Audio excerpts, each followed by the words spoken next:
Market square blazes under noon sun. Kofi kneels on scorching stones, small hands bleeding as he scrubs steps. Emma towers above, pouring filthy washwater over his head, while 200 villagers watch in silence. Even dogs work faster than this thief. Have you ever watched someone break a child in public and felt too frozen to intervene? Have you ever seen cruelty dressed in Sunday clothes smiling while it destroys? What you're about to witness is one of those real-life stories that stays with you long after the screen goes dark. An African story of betrayal so deep it cuts bone. Justice so quiet it roars. This is among the most touching stories we've shared, because somewhere right now a child like Kofi is scrubbing stones, while the world looks away. But here's what Kofi's stepmother didn't know. Some life stories refuse to stay buried. And this boy's mother left him a weapon sharper than any knife. 3 years earlier, golden hour light filters through market stalls. Harmattan dust floats like amber glitter. A woman in a bright yellow head wrap counts coins at her kenki stand, teaching a small boy to stack them in rows of 10. Kofi, what is 5 times 12? The boy, 9 years old, scrunches his face. 60, Mama! Abina smiles. She opens her leather-bound ledger, shows him neat columns of numbers. This is how we remember truth. Write everything down. Numbers don't lie the way people do. Village women called her Abina the counter. Nothing escaped her books. Every seed I earned, every expense tracked. She wore that yellow wrap every market day, bright as ripe mangoes. Then the rains came. Malaria followed, 3 months of fighting. Medical bills climbing. Abina growing thinner in the clinic bed, while Kofi held her hand and pretended not to see death approaching. Her final week, she pressed the yellow wrap into his hands. Keep this close. It remembers everything, even when you forget. She died on a Tuesday, the same day of the week he was born. 6 months later, Quaim, a quiet carpenter, moved through the house like a ghost. Village elders told him, wait 40 days before making big decisions. Traditional mourning period. Sacred time, he waited 6 months. Then Amma appeared. She came from a neighboring village, a widow with smooth words and knowing smiles. She brought Kofi fried plantains, called him my future son, attended Abina's memorial and wept louder than anyone. The wedding happened fast. Small ceremony. Kwame looked relieved to escape loneliness. Kofi wore his mother's yellow wrap under his shirt that day. Somehow, it felt like a warning. The transformation first month. Small cruelties. Amma accidentally threw out Kofi's school uniform. So sorry, I thought it was a rag. His plate portions shrank while hers grew. She slept in Abina's room, hung her clothes where Abina's kente once hung. Kofi found his mother's yellow wrap in the trash. Retrieved it. Hid it under his sleeping mat. 3rd month, the mask dropped. We need money for my trading business, Amma told Kwame. The boy can help at home, Kwame protested weakly. But Abina wanted him educated. Abina is bones now. I am his mother. I decided. Kwame went silent. Kofi watched his father choose peace over protection. 6th month, the new order established. Kofi woke at 4:30 a.m. to fetch water. 6 trips, 2 kilometers each way. He scrubbed, swept, washed, cooked, while Amma supervised from her chair. Meals, Kofi ate after they finished, often just kenki and pepper water. While they enjoyed chicken groundnut stew. Sleep, thin mat in storage room. No mosquito net, arms covered in bites by morning. Amma began wearing expensive gold jewelry, earrings, bracelets, a necklace with God's love pendant in Twi script. She joined the Church Women's Fellowship. Hosted Bible studies, villagers praised her. Sister Amma so generous, so godly. Only Kofi saw her count money in secret, eyes glittering like her purchased gold. Market day massacre Saturday morning. Peak crowd time. Dust swirling in Harmattan wind. Amma handed Kofi 10 cedis. Buy tomatoes. 2 piles. Don't waste time. At the tomato stand, Mama Akosua apologized. Prices went up today. Drought-affected harvest. 4 cedis per pile now. Used to be 2. Kofi bought 2 piles. Returned with 2 cedis change instead of 6. Omar's scream cut through market noise. Thief! This boy stole my money. She dragged him by his ear to market center. Forced him to kneel on hot stones. Crowd gathered. Vendors abandoning stalls, children running to watch. Elders pausing mid-conversation. 200 eyes fixed on a 12-year-old boy whose hands were already shaking. Amma's voice carried across the square. I took this orphan into my home, loved him as my own. This is how he repays me, stealing from the woman who feeds him.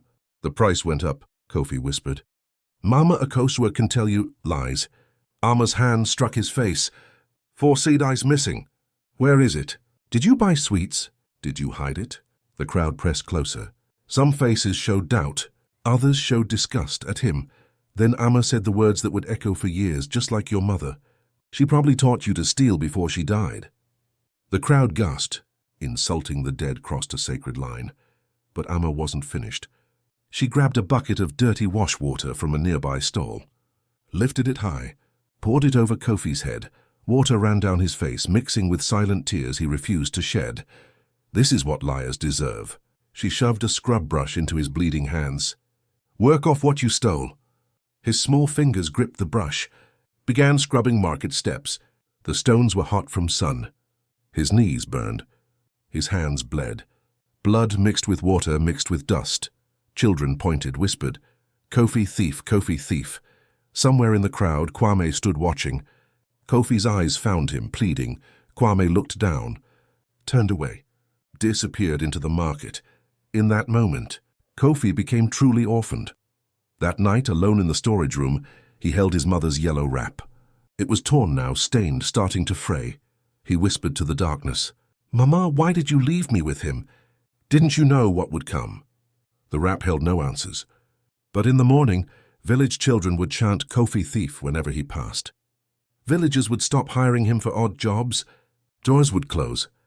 In Ghanaian markets, public shaming is traditional punishment for thieves. Once labeled, the stigma follows for years. Amma had weaponized culture itself against a child, and she'd done it wearing gold jewelry and a smile. She'd done it in front of witnesses, who would later claim they saw nothing worth stopping, 2 weeks after the Marketama handed Kofi a cracked clay pot for water fetching. The good pots are for family. You use this. 4th trip to the well, the pot broke. Water spilled across dirt. Kofi stared at the shards, heart sinking. He returned with the pieces. It broke. I'm sorry. Amma's wooden cooking spoon struck his back. Once, twice, 3 times. You destroy everything. Just like you destroyed your mother's life by being born. Kofi didn't cry. He was learning tears only fed her hunger. He swept up the broken clay, carried it to the trash pile, noticed his back would bruise by evening. Later, fetching water with a different pot, he moved slower, more carefully, like someone who'd learned. Pain has patterns. 1 month later morning, Kofi stood outside the school fence during break time, watched children bent over notebooks, teacher writing equations on the blackboard. His former classmate Emmanuel waved through the wire. Teacher said you can come back if your father pays fees. Hope flickered. Small, fragile, dangerous. That night, Kofi approached Kwame in the carpentry shed.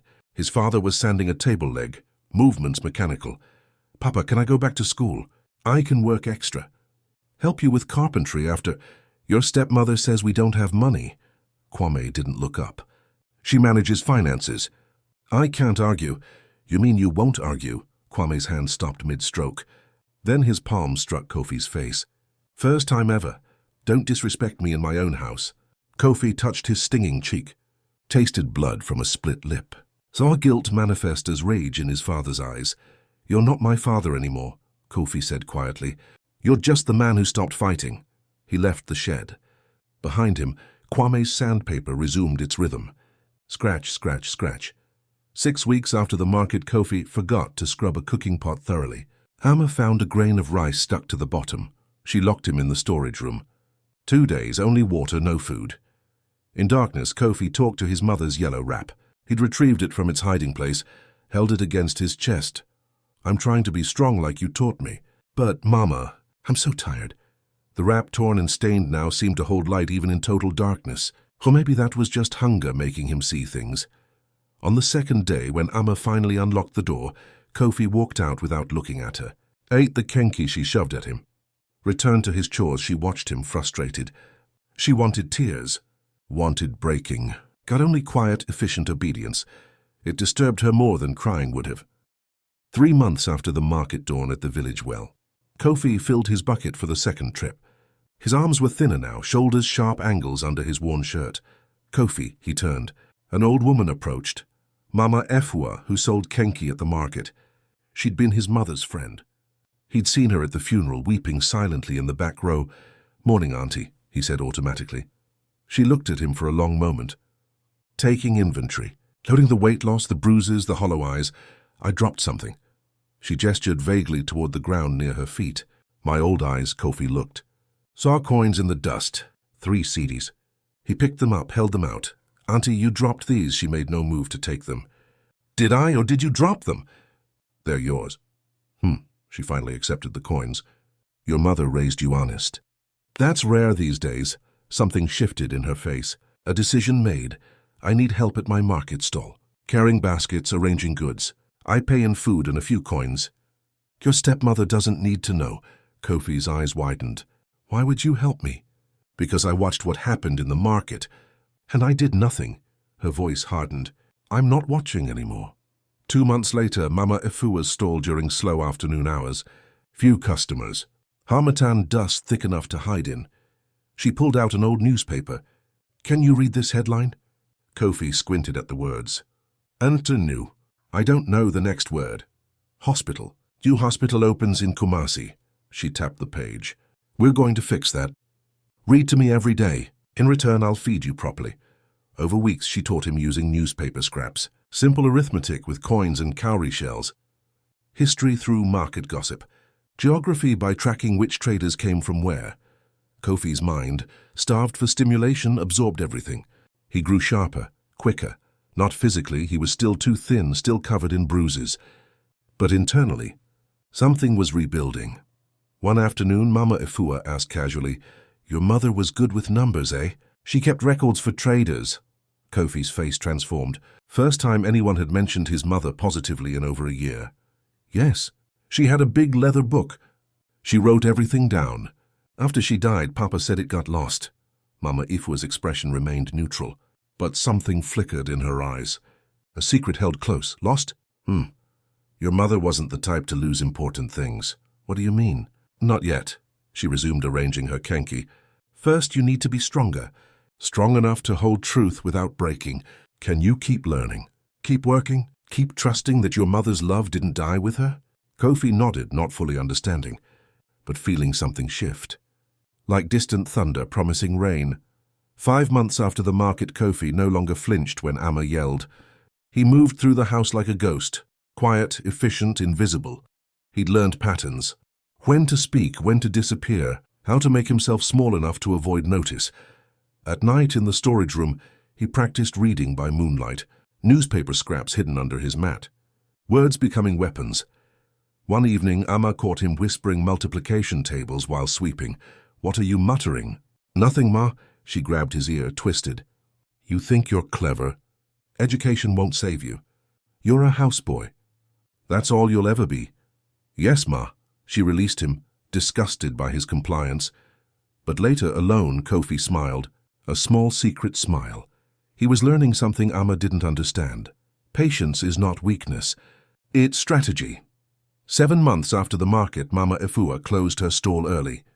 Gestured for Kofi to follow her to the small room behind the market, where she kept supplies. She produced a locked metal box. "Old dented, secured with a heavy padlock. Your mother gave me this. 2 weeks before she died. She could barely walk, but she carried it herself." Kofi's breath caught. "What's inside?" "Your mother's voice, her plan, her love." Mama Efua's eyes were sharp. "But timing is everything, child. If we move too soon, the wolves will scatter. We need them all in one place, confident, careless. I don't understand, you will." She locked the box away again. "Inside is proof that you are not the person they say you are. Proof that they are not the people they pretend to be. Proof written in your mother's own hand. In numbers that cannot lie. When? Soon. Your stepmother is growing comfortable. Comfortable people make mistakes." Mama Efua placed a hand on his shoulder. "Your mother waited 3 months while sick to finalize her plans. She did it in pain. You can wait a few more months while healing, yes?" "Yes, Auntie." "Good." She taught him an Akan proverb. "Anance the spider doesn't attack when the wasp is alert. He waits until the wasp grows comfortable in her web. Then," she clapped her hands together, "the trap closes." That night, Kofi held his mother's yellow wrap and whispered, I'm ready, Mama, whatever you left me. I'm ready now. The rap's burn holes caught moonlight, made patterns like constellations, or like a battle plan written in fabric. 4 months after the market incident Sunday morning, Amma hosted women's fellowship at the house. 12 women in their finest church clothes perched on wooden chairs in the main room. Amma served tea in her best cups, displayed her gold jewelry prominently, earrings catching sunlight, necklace gleaming against her chest. Kofi, visibly malnourished now, clothes hanging loose, served biscuits silently. His movements were slow, careful. Like someone in chronic pain, Sister Adwar, a community health nurse, watched him closely, noted the thin arms, the bruises in various stages of healing, yellow, purple, green, the hollow eyes that darted, hypervigilant, tracking every movement in the room. "Sister Amma," Adwar's voice cut through the chatter, "your stepson looks unwell. Has he seen a doctor recently?" Amma's smile didn't falter. "Oh, he has a sensitive stomach. We've taken him to clinic several times. You know how these orphan children can be. Difficult constitutions. Always complaining." Sister Adwoa set down her tea. "Strange. I work at that clinic. I have no record of Kofi being treated in the past year." Silence dropped like a stone in water. Other women exchanged glances. The tailor who'd hemmed Amma's kente cloth suddenly found her biscuit very interesting. Amma recovered quickly. Perhaps a different clinic? There are several in the district. Perhaps. But Sister Adwar's eyes said she didn't believe it. The fellowship continued. But something had shifted. Seeds of doubt planted in public. The next day Sister Adwar returned, unannounced, Bible in hand as pretext. "I'm concerned about the boy's health," she told Amma at the door. "May I speak with him?" "Just a quick check. Professional courtesy." Amma couldn't refuse without raising suspicion. "Of course, sister. He's fetching water. Should return soon." When Kofi arrived, bucket sloshing, Sister Adwar asked to examine him. "Just routine. Making sure you're healthy." In the storage room, away from Amma's eyes, she worked quickly. Checked his arms. Defensive bruising, consistent with blocking blows. Lifted his shirt. Ribs visible, welts across his back in parallel lines. Cooking spoon width. She took photos with her phone. Dated them. Made notes. "Kofi, has anyone hit you?" "I'm clumsy, sister." "I fall. Clumsy children have random bruises. You have patterns." Her voice was gentle but firm. "I'm filing a report with social welfare. This is not God's plan for you. Now please don't." Fear flashed in his eyes. "She'll make it worse. I'm a mandatory reporter. It's law." She squeezed his shoulder. "But I promise, this time someone's watching." That afternoon she filed her report with the district social welfare office. Included photos, medical assessment, timeline of observable decline. The wheels of bureaucracy began turning. Slowly but turning. 2 weeks later, market day. Mama Ifua's stall, she asked innocent questions, loud enough for nearby vendors to hear. "Has anyone seen Kofi in school lately? Such a bright boy his mother raised. Remember how quick he was with numbers?" The yam seller paused. "Now that you mention it, I haven't seen him in uniform in months." Mama Ifua arranged her kenki thoughtfully. "Strange. When Abina was alive, that boy never missed a day." The tailor joined in. "You know, I saw Sister Amma buy expensive lace fabric last month. 3 meters, 40 cedis. But the boy still wears rags from 2 years ago." "Interesting," the baker added. "She orders 3 loaves of bread weekly from me. But I only ever see her and Kwame eating." Whispers spread like harmattan dust, floating through market stalls, settling on doorsteps, finding cracks in Amma's carefully constructed image. 3 weeks later, Amma felt the shift. Fewer women attended her Bible studies.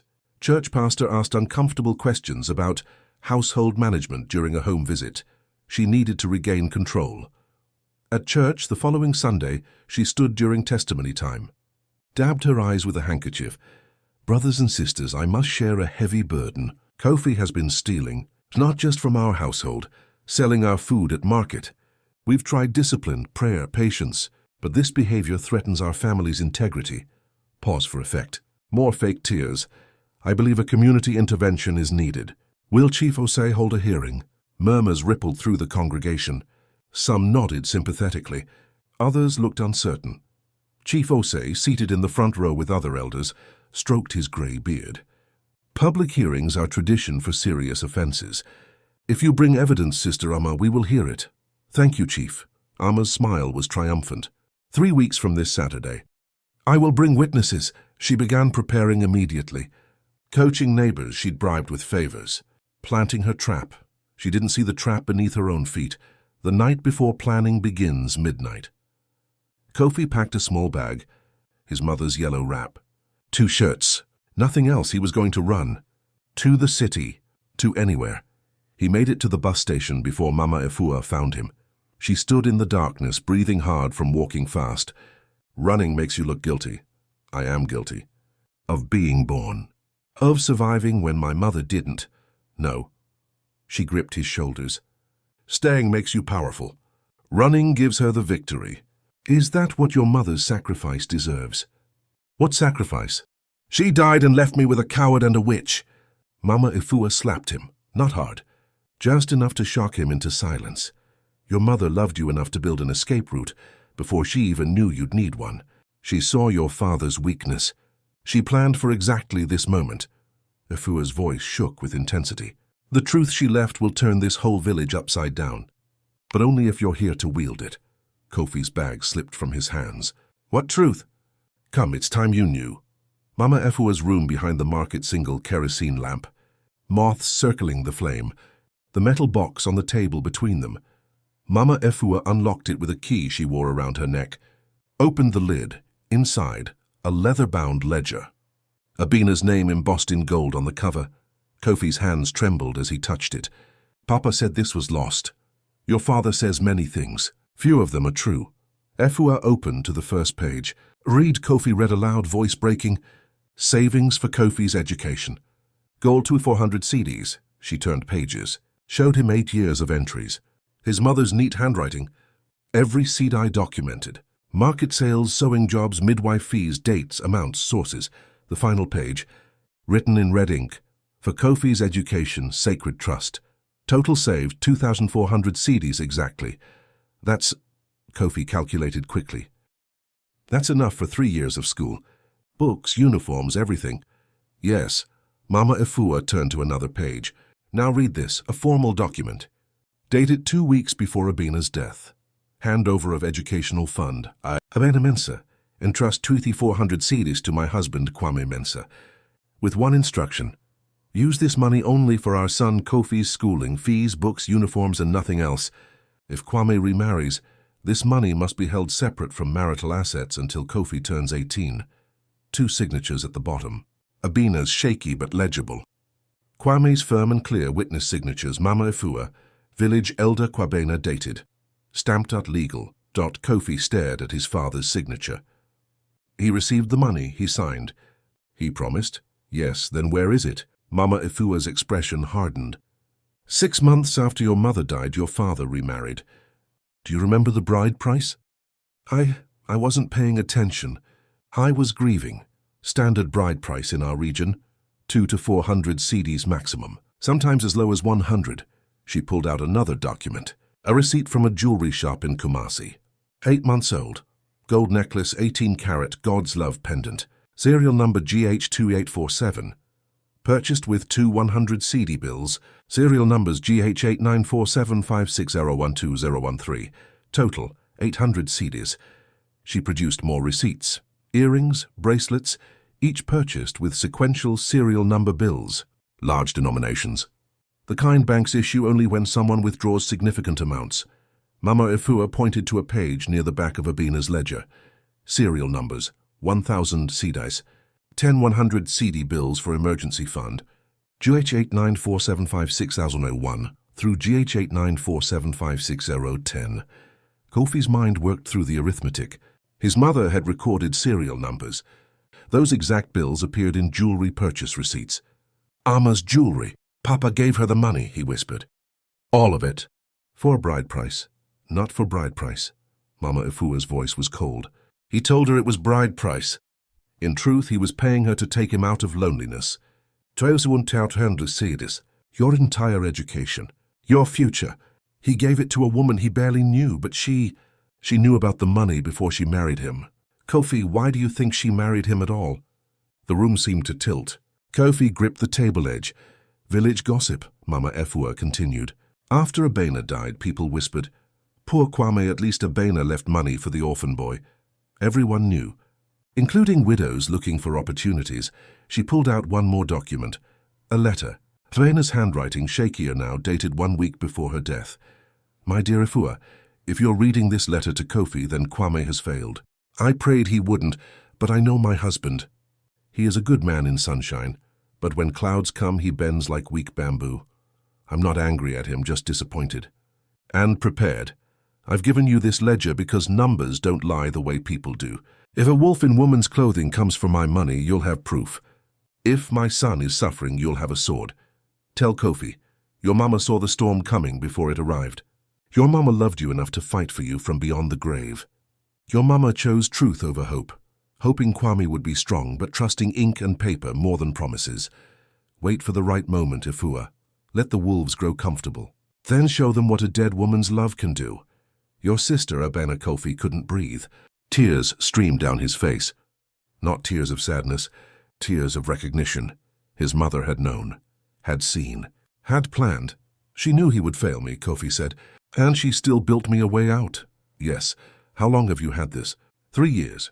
Waiting, watching until the moment was right. Mama Efua closed the ledger carefully. "Tomorrow, Amma walks into her own trap. She's called a public hearing to shame you. Instead, we will end her. How? Let her present her lies. Let her pile them high. Then we produce this." She tapped the ledger. "In front of Chief Osei, in front of the entire village. Truth witnessed by 200 people becomes undeniable." Kofi wiped his eyes, straightened his spine. "What do I do?" "Stay silent, stay calm. Trust your mother's plan." Mama Efua smiled. "Your mother was meticulous. She didn't just document the money. She predicted every move, every betrayal. She wrote your defense before the crime was even committed. She knew Amma would come. She knew someone would. Wolves always smell wounded prey." Kofi looked at the ledger, at his mother's handwriting, at the proof written in numbers that could not lie. "I'm ready," he said. "Whatever happens tomorrow, I'm ready now." Mama Efua placed her hand over his. "Then let's show this village what justice looks like. When the dead speak through those who remember." 3 weeks later, Saturday morning, Chief Osei's pavilion. Open-air structure with thatched roof and carved wooden pillars. 8 a.m. already hot. Hamat and dust had settled overnight.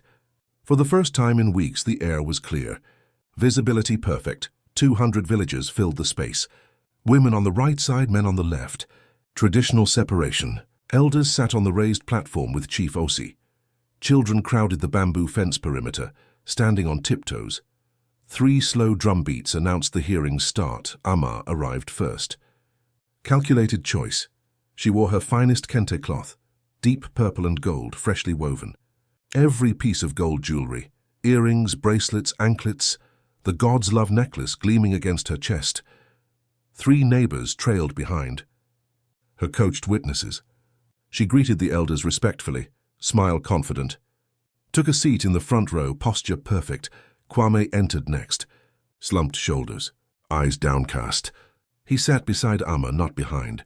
Showing marital unity, village men noticed, shook their heads in disgust. One elder muttered, "Look at him. Already a ghost. Kofi entered last thin, yes, but spine straight." He wore his mother's yellow wrap openly, draped over one shoulder like a scholar's sash. The wrap was torn, stained, burn-scarred. Battle flag, not decoration. His eyes calm, focused, no fear. He walked to the front alone, stood, didn't kneel, waited. Villagers gasped at the wrap. Many remembered Abena wearing it. Mama Efua entered silently, back row, carrying a cloth-wrapped bundle in her lap. Sister Adwoa sat beside her. United front. A man in civilian clothes sat nearby. District Social Welfare Officer, Mama Efua's nephew. His presence unrevealed. Chief Osei struck his staff against stone 3 times. Crack, crack, crack, we gather under ancestral watch. His voice, weathered but strong, carried across the pavilion. Lies spoken here stain not just the liar, but the whole village. Sister Amma has called this hearing to address serious accusations against young Kofi. Let truth be our only weapon today. He poured libation. Wine splattered red on dust. Speak, Sister Amma. Amma's performance as she stood. Hands clasped, face arranged in sorrow. Honored chief, respected elders, brothers and sisters, I stand before you with a heart breaking but a conscience clear. Dramatic pause. When I married Brother Kwame, I knew accepting a stepson would be difficult, but I embraced the challenge. I loved that boy as my own blood. Her voice cracked perfectly. I fed him from my own hands, washed his clothes, tried to teach him right from wrong, but longer pause. Some children carry darkness from birth. She built momentum. Food disappears from our kitchen weekly. 10 eggs gone, rice gone, cooking oil sold at market. Money vanishes from my purse. 50 cedis last month, 30 cedis 2 weeks ago. He lies with the ease of breathing. No remorse, no shame. She turned to her witnesses. These neighbors have seen it. Tell the chief. Witness number 1, neighbor Akua. I saw Kofi with coins one day. He said he found them, but maybe he stole them. Chief Osei leaned forward. You saw coins. Not theft. Continue. Aqua sat quickly. Witness number 2, neighbor Yaw. The boy seems troubled. Troubled children do bad things. Everyone knows. Seems? Everyone knows? Chief Osei's voice hardened. These are not facts, brother. Facts or silence. Yaw sat ashamed. Witness number 3 stood. Looked at Kofi. Looked at Amma. Sat back down without speaking. Amma's face flashed fury. First crack in control. Chief Osei studied her. Sister Amma, you say this boy steals food. Yet he looks like wind could break him. Where does the stolen food go? Amma stumbled. He sells it. Or hides it. For what purpose? To save for his future. If so, that shows wisdom, not theft. Chief, you don't understand. Then make me understand. With evidence. Amma felt the room shifting. Desperation crept in. This boy has no gratitude. His mother left him nothing. No money, no plan, no future. I stepped in when... Chief Osei interrupted. His mother left him nothing. Amma saw an opening. Grabbed it. Nothing. Abina died poor. If she'd saved anything. Don't you think Kwame would have mentioned it? She turned to Kwame, confident again. Tell them, husband. Tell them about Abina's empty legacy. All eyes turned to Kwame. He opened his mouth, closed it, looked down. That silence was confession. Village men leaned forward. Women whispered. Mama Efua stood. The ledger reveals all. She walked slowly to the center, every eye tracking her. Placed the cloth bundle before Chief Osei. Chief, I ask permission to speak on behalf of my sister Abina, who cannot speak for herself. Chief Osei nodded. Mama Efua unwrapped the cloth. The ledger appeared, leather-bound. Abina's name embossed. Gasps rippled through the crowd. Many recognized it. Amma's face drained of color. Abina Mensah was my sister friend for 30 years. She was meticulous. Every seed I counted, every transaction recorded. This ledger was her life's work. Efua opened to the first page.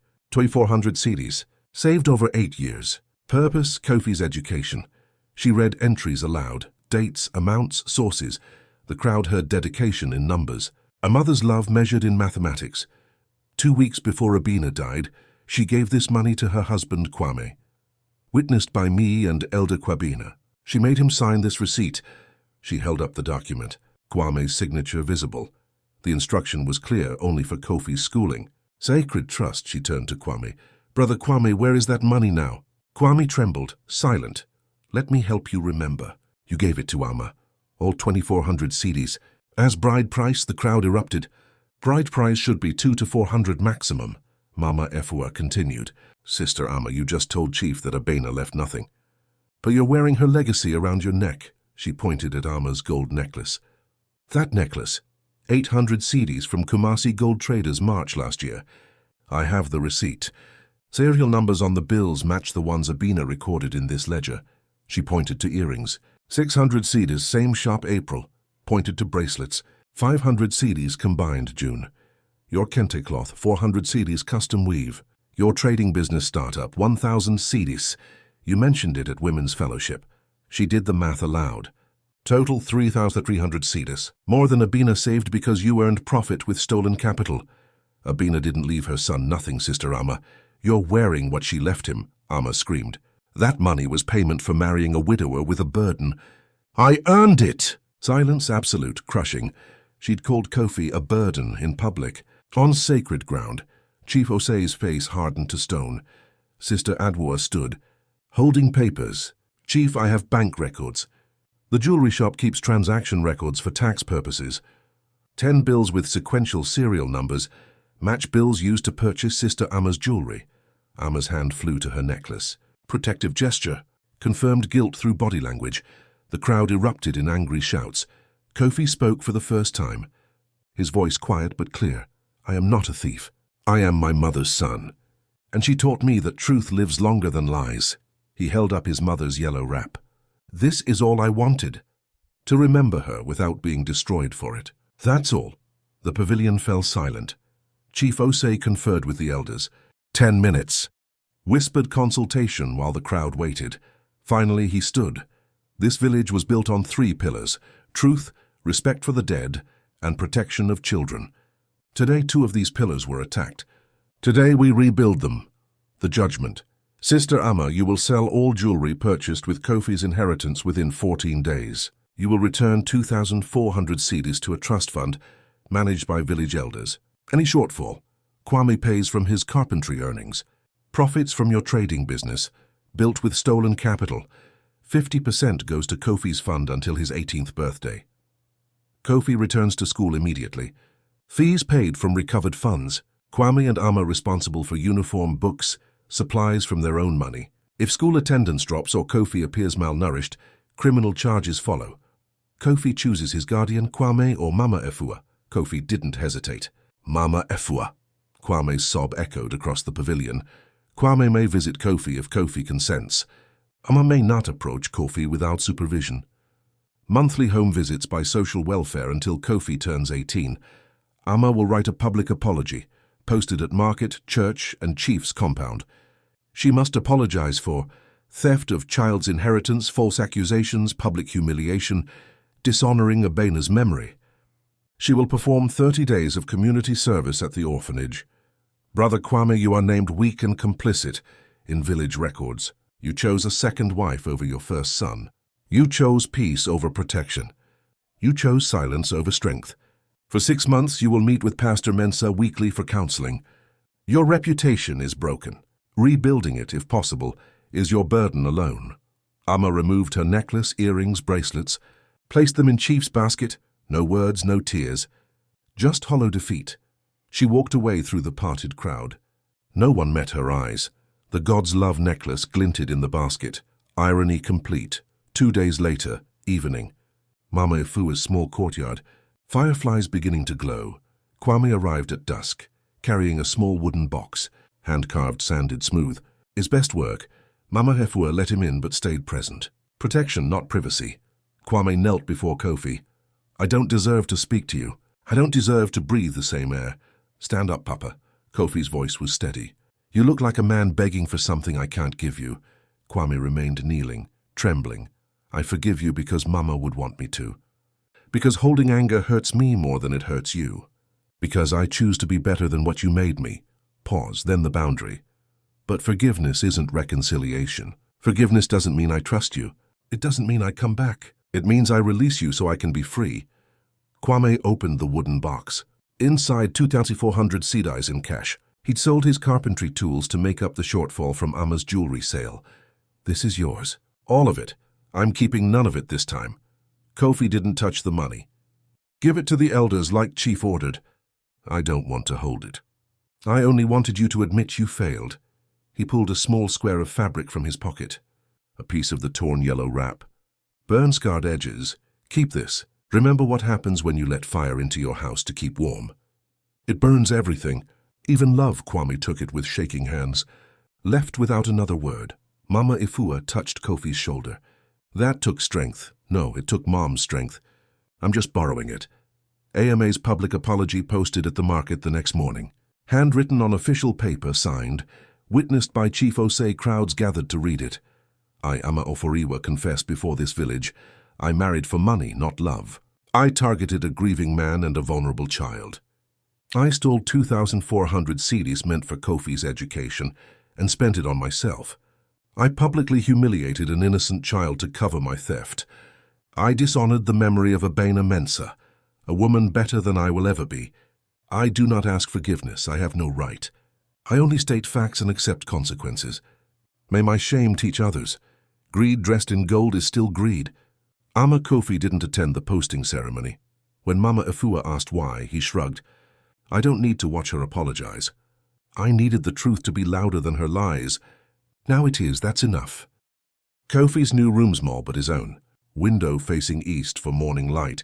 He created a small altar, his mother's yellow wrap draped carefully. A photo of Abina from before she got sick. The ledger placed open to the page with her final message. He lit a candle, whispered to the flame, Mama, you fought for me from beyond death. Your numbers spoke louder than their lies. Thank you for seeing the future and building me a bridge. Pause. Then a promise, I'll make you proud. I'll help other children like me, so they never have to wait for someone else to save them. The candle flame danced, or maybe that was just wind through the window. 3 days later, Mama Efua walked with Kofi to the market, dawn light painting the sky orange. You taught this village something ancient yesterday, she said. Truth planted in secret always breaks through concrete eventually. Your mother knew this. She planted truth in ink. It grew in darkness. Yesterday it bloomed in sunlight, Kofi smiled. First genuine smile in months. At the market, people greeted him differently now. Morning, Kofi. Good to see you, young man. Your mother would be proud. He helped Mama Efua set up her stall. Arranged kenki in neat rows. Counted coins for change. A small girl approached, maybe 7 years old. Torn dress, bare feet. Brother Kofi, can you teach me numbers? Like you learned? He looked at Mama Efua. She nodded. Yes, he told the girl. Every Sunday. Under the big mango tree. Free lessons. Bring your friends. By the following Sunday, 12 children sat in the shade. Kofi taught them to count using stones, read using old newspapers. He wore his mother's yellow wrap draped over his shoulder. The patches Mama Efua had sewn created a mosaic effect, old cloth and new, blended together, loss and healing visible in fabric. The policy change. 2 weeks after the hearing, Chief Osei called a village assembly. What happened to Kofi will not happen again. Effective immediately. All widows and widowers must declare deceased spouses' assets to the village council before remarrying. Children's inheritance will be held in public trust until age 18. He looked around the crowd. This will be known as Kofi's Law. 3 neighboring villages have already adopted it. District Assembly is documenting it as best practice. The crowd murmured approval. Justice transformed into structure. One story changing systems. AMA's fate. She completed 30 days at the orphanage, scrubbing floors, washing clothes, feeding children. The irony wasn't lost on anyone. She remained married to Kwame. Village gossip said she couldn't afford to leave. No money, no jewelry, no pride. She now worked as a house cleaner for wealthier families, doing the chores she once forced on Kofi. Some vendors reported she seemed haunted, talked to herself, counted coins obsessively. She'd lost weight, aged rapidly, gold replaced by empty fingers and hollow eyes. Kwame's purgatory. He completed 6 months of counseling, still attended voluntarily, sent money to Kofi's trust monthly, never missed a payment, rebuilt his carpentry business slowly. Reputation damaged but not destroyed. He never approached Kofi directly, watched from distance at market, at school events. His brothers slowly allowed him back to family gatherings, but the man who failed his son label stuck. He kept the piece of yellow wrap in his pocket always, penance object, daily reminder of what he'd lost through weakness. 6 months later, dry season ended. Rains came. The village turned green again. Kofi, now 13, sat in his room before dawn. Candle flame steady. The ledger opened beside him as he practiced advanced accounting. He was learning his mother's craft. Numbers as language. Records as truth. His body had transformed. Healthy weight now, scars fading.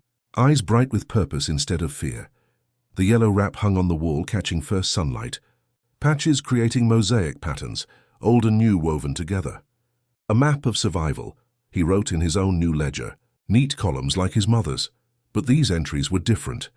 Free school under mango tree attendance log. 12 children last month, 17 this month, ages 6 to 14. He taught literacy using newspapers, mathematics with stones. History through market stories. Every Sunday morning, without fail, he closed his ledger. Pulled on his school uniform. Mama Efua had bought it 3 sizes too large so he could grow into it. Walking to the compound, he passed Mama Efua preparing breakfast. "You're up early," she said. "Final exams next week. Top 3 in class, remember?" She smiled. "Pride evident. Your mother would burst with joy. She knows." He touched the yellow wrap piece tied around his wrist. Somehow she knows. At school, his mathematics teacher announced, "Kofi Mensah, highest score on the regional exam. Scholarship opportunity for secondary school in Kumasi." Classmates cheered. His former bully, the one who'd chanted "Kofi thief," shook his hand. "Sorry for before, brother. I was wrong." Kofi accepted the apology. No grudge held. After school, he stopped by the market. Helped Mama Efua close her stall. Nana Efua, a woman, approached. "Is this the boy from the story? The one with the ledger?" "Yes," Mama Efua said. "This is Kofi." The woman knelt to his level. "My nephew. His stepfather treats him badly. Can you tell me what to do?" Kofi looked at Mama Efua. She nodded permission. "Document everything," Kofi said. "Dates, injuries, witnesses. Numbers don't lie. And find one person, just one, who will stand with you when the time comes. That's all it takes. One person who refuses silence." The woman thanked him, tears in her eyes. As she left, Mama Efua squeezed his shoulder. "You're becoming what your mother always knew you would be." "What's that?" "A bridge.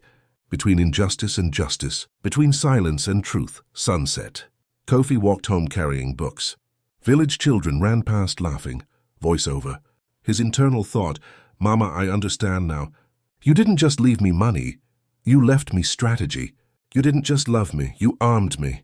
Numbers don't lie. Records don't forget. Truth waits patiently, but it always arrives. I'm 13 now. In 5 years, I'll control the trust fund. I'm going to use it to start a legal aid program for orphans. So no child has to fight alone. So every child has someone to save them the way you saved me, from beyond the grave through ink and paper, and one loyal friend." Camera pulls back. Shows village waking. Market coming alive. Children walking to school. Life continues. Changed but continuing.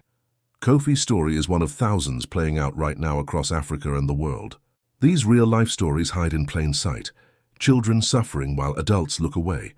These are the touching stories that force us to ask, what would I do?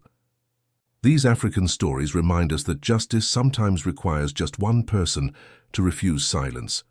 If you've ever seen a child being broken and felt powerless, tell us in the comments. What stopped you from intervening?